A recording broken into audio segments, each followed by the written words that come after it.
Hey, what's going on, everybody? It's the Political Brown Kid here. And of course, we all know that recently former President Donald Trump was convicted on, I think, 34 felony counts. How he won't serve jail time is beyond me and beyond my understanding. But they'll find a way to make a non president not have to serve jail time. Meanwhile, I do believe Michael Cohen, who used to be Trump's attorney, served jail time, I think, for the very same crime that Donald Trump has been committed of. Donald Trump has been committed of it 34 times. And Michael Cohen did jail time. So it's going to show the hypocrisy of the system if he doesn't serve jail time. Now, I'm not getting into whether I agree with the verdict, whether I don't agree with the verdict. I'm not getting into whether he should have been prosecuted, whether he should not have been prosecuted.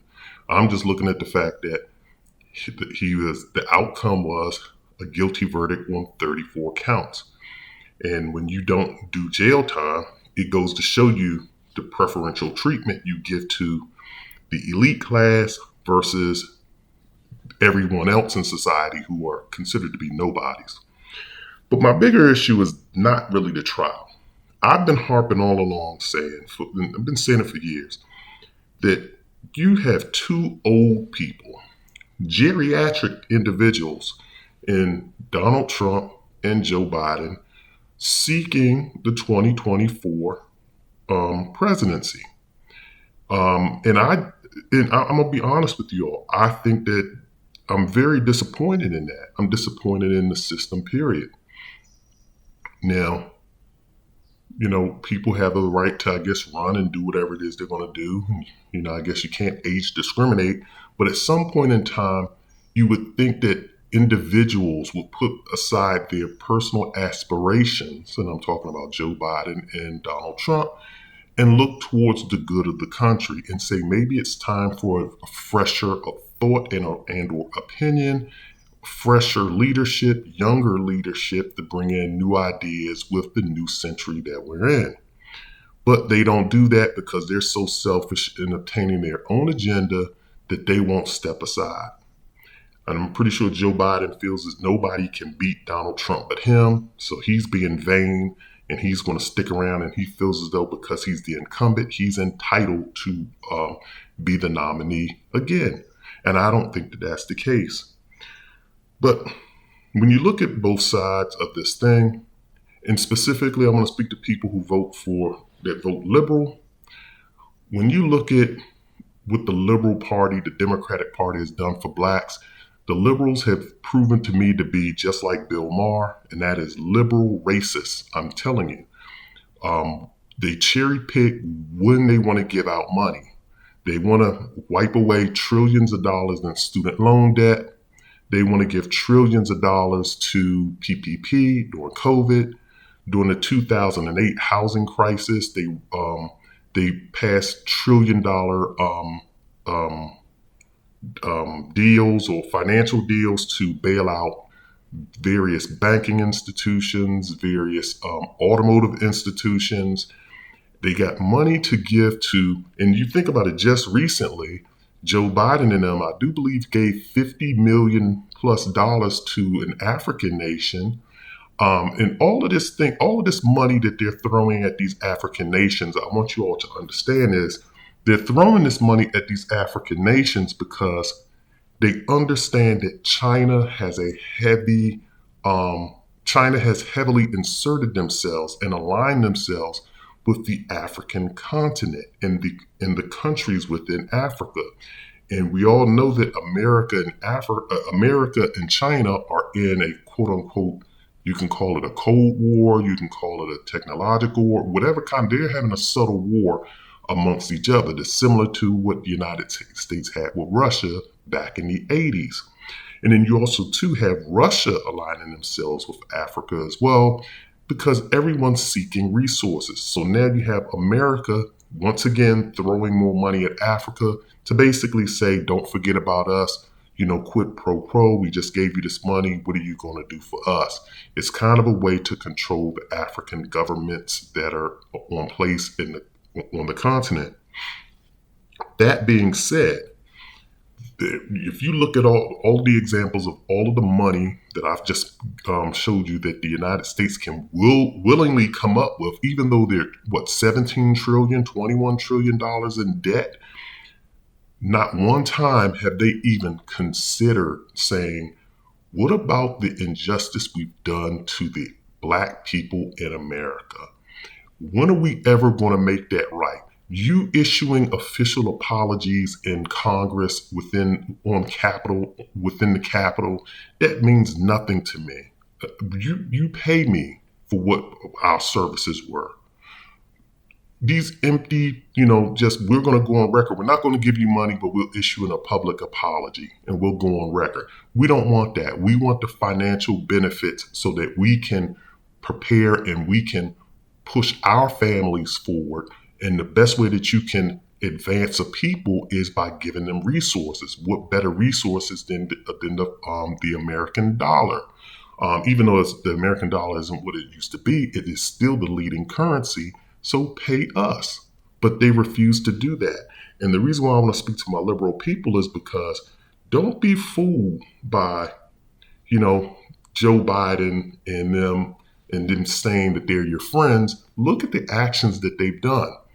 As soon as they got elected, the only person that benefited from this is Kamala Harris. And she's married to a white guy. And the reason why I say she's benefited is because Joe Biden explicitly stated, I'm going to put a Black woman in the vice presidency. But how does that help out the other tens of millions of Black women living in the United States? It does not. Their financial situations don't change. The inflation is still here. They don't reap the benefits that Kamala gets. They don't have Secret Service following them around. Society is more dangerous now than what it was. You have crime is just rampant, and we don't have Secret Service protection. We don't have the salary that comes with being a vice president. So therefore, we can't move to either better neighborhoods or just use those resources to start businesses and to enterprise and to help other people out and to help our communities out. So they get elected, which Joe Biden did. And for the past 4 years, they've allowed nothing but immigrants to come in here and replace Black people, continually replace Black people as the largest minority in this country, soak up resources from Black communities, compete with Black people for jobs here, even though they're illegal. And then in the 4th year of his presidency, now that he is rerunning again, and now that people are complaining or have been complaining about the immigrant issue, now in the 11th hour, they want to act like they're so anti-immigrant or that they're doing something about the immigrant issue. People, do not fall for the okie doke. As Barack Obama, well, we used to say it before Barack said it, that's what the saying is, don't fall for the okie doke. And if you don't believe that I said it, then take it from a quote from Obama. Don't fall for this okie doke. These people do not respect us or respect our vote. So you can't really say that you're going to vote for the Democrats. Looking at from the Republican perspective and voting for Donald Trump, I'll be honest with you, he is not a stable leader as far as politics are concerned. He is not a person that you would want to have in the White House. His first presidency was chaotic. There was continuous turnover. He definitely, I will say this, I hate the word narcissist, but he definitely has a narcissistic personality. And that is not a good attribute to have. It is not a virtue at all, actually, but it's not a good attribute to have when you have to lead a country, the world's power, the world's superpower, which the United States is. It's not a good quality to have when you're trying to collaborate with the branches of government. You controlling the executive branch, and then you have to interact with the legislative and judicial branches. And also, the thing with Donald Trump is he does not know politics. This is the one thing, too, that I'm going to say to individuals. You have a lot of people saying, I want to vote for him because he's not a part of the establishment. Well, here's a lesson for people. You need someone that is a part of the establishment in order to run the establishment. What I mean by that is this. You can't go to a job. Most people cannot go to an information technology job and say, I want to be a senior developer, or I want to be a senior engineer, or senior programmer, whatever the case may be, and you don't have programming experience. You can't say, I want to be a manager of the augmented reality division, and you don't have a clue about augmented reality or artificial intelligence. You have to have some background. It helps with doing the job. And similarly, you can't run a human resources department if you don't know human resource protocol, if you don't know about, sexual harassment rules and regulations, if you don't know about, inclusion, and you don't know about the Civil Rights Act, or all of the amendments and the legal aspects of hirings and firings. If you do not have the background to do this stuff, then you can't do it. And Donald Trump has proven that being a businessman and then coming into the White House, and then he's trying to influence the judicial branch, which is a branch that he does not even control. You control the executive branch, and he's trying to tell the judicial branch what they should and should not be doing. You're overstepping your boundaries. He does not know the procedure or the protocol. You do not need a person in the White House learning on the fly. So what I would recommend all Americans do, but I'm specifically talking to my Black people, because once again, and I can't convince or force white people to do anything. White people are going to do what they want to do. You're going to have white people that's going to love Donald Trump, and then you're going to have white people that's going to love Joe Biden. But even for the white people, if you're on the fence with both of those candidates, come join what I'm going to tell my Black people to do. And what I'm telling Black people to do is write in a third person's name.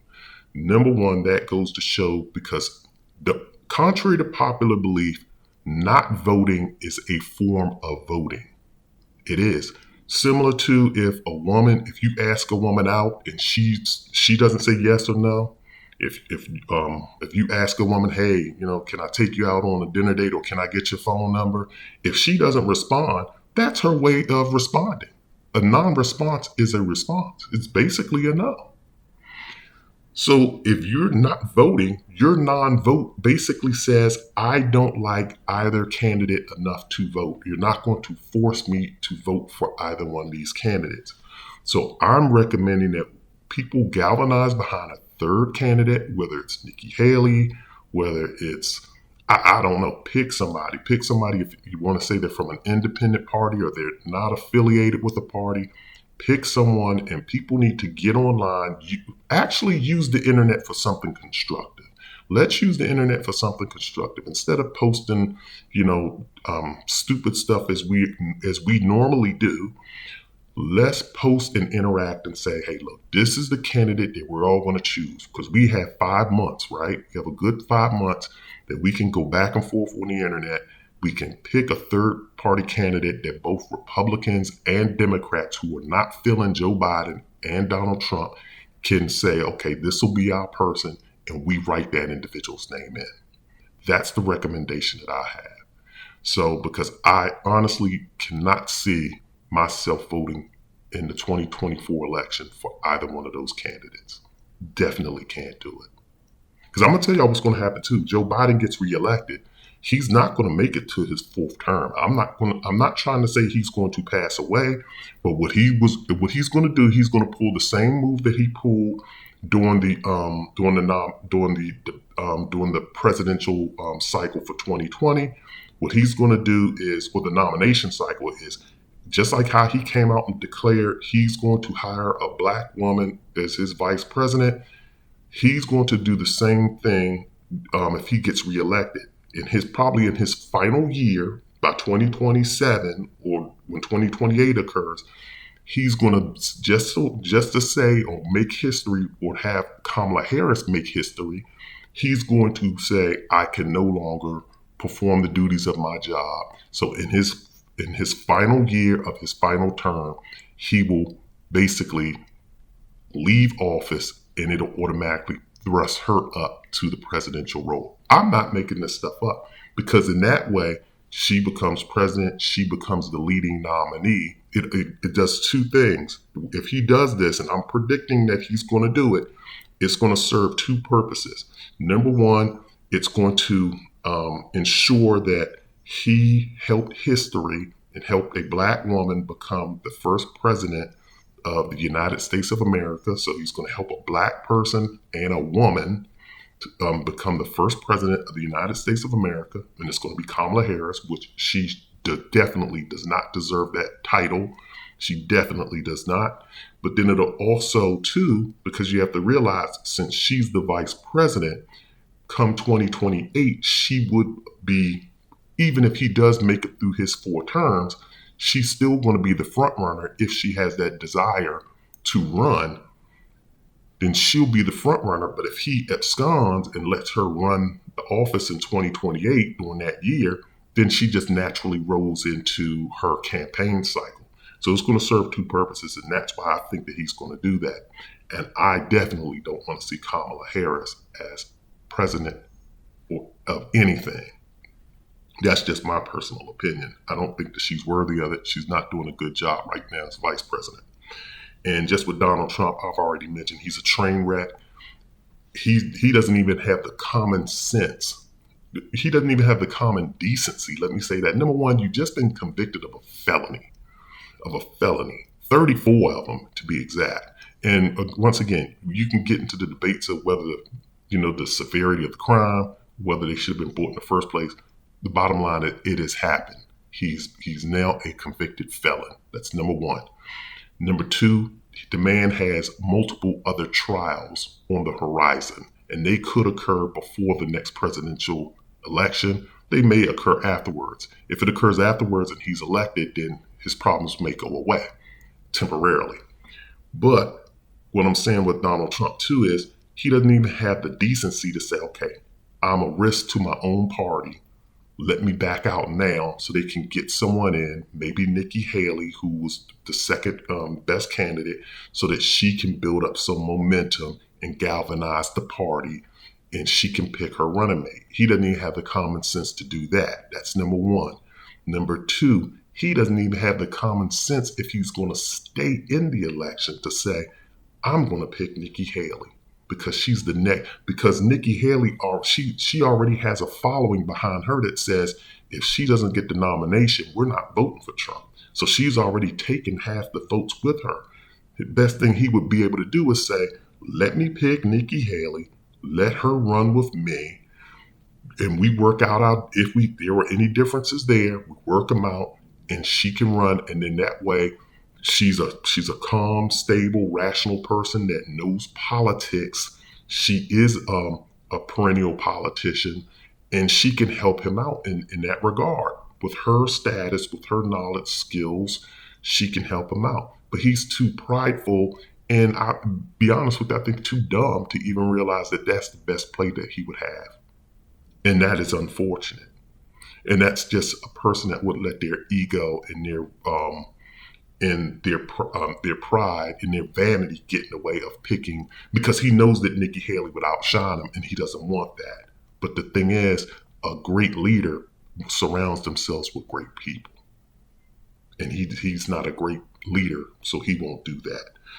So that's just my thoughts on it. But if you have any thoughts on the presidential election, let me know. Drop them in the comment section. Also hit the like and subscribe button. And once again, I know people are looking for other content on this channel, but what's my name? Political Brown Kid. That first word is very important. I try to talk about socioeconomic issues, dating and relationships, especially the foundational relationships between black men and black women. That is important, but also politics are very important as well. So definitely, please, I want y'all to start looking at this content as well as the other content. Y'all seem to be stuck on the dating and relationship content. Get stuck on also the politics and socioeconomic content that I put out as well, because that content doesn't do well at all on my channel. But I'm just throwing that out there. So once again, this is the Political Brown Kid. Take care.